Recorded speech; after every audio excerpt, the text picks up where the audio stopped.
Elara lived in a village called Oakhaven. It was small and peaceful. Elara loved Oakhaven, but she yearned for more.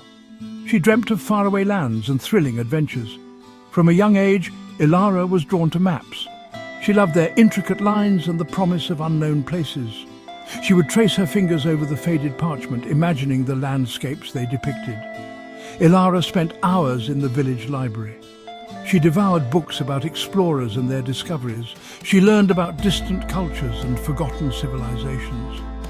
With each story, her desire to see the world grew stronger. Elara's heart ached for something more than her quiet village life.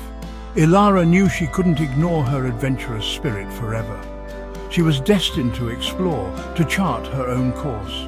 One day, she would find her own adventure. She would leave her mark on the world. One day, Elara discovered an ancient book in the library's archives. The book was filled with tales of forgotten kingdoms and mythical creatures.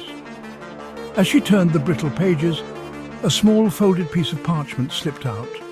Elara carefully unfolded the parchment. Her breath caught in her throat.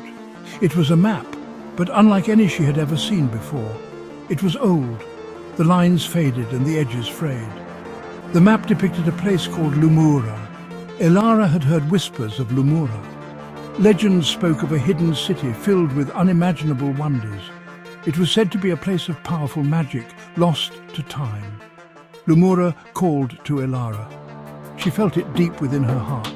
This was the adventure she'd been waiting for. She knew she had to find this lost city. It was a chance to make history, to uncover the secrets of a forgotten world.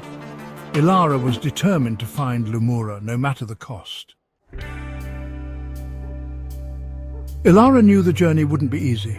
She packed carefully, gathering supplies and provisions. She studied the map, memorizing every detail. She knew she would be traveling alone. It was a daunting prospect, but Elara refused to be afraid. She was an explorer, and this was her calling. The journey began at the edge of the Evershadow Forest. The forest was ancient and vast, shrouded in perpetual twilight. Sunlight struggled to penetrate the dense canopy. The air was thick with the scent of damp earth and unknown things. Elara took a deep breath and stepped into the unknown. The forest floor was littered with fallen leaves and gnarled roots. Strange birds called out from the unseen branches above. Elara pressed on, following the path marked on her ancient map. She knew that danger lurked within the Evershadow, but she was determined to find Lumoora. Her heart thrummed with anticipation.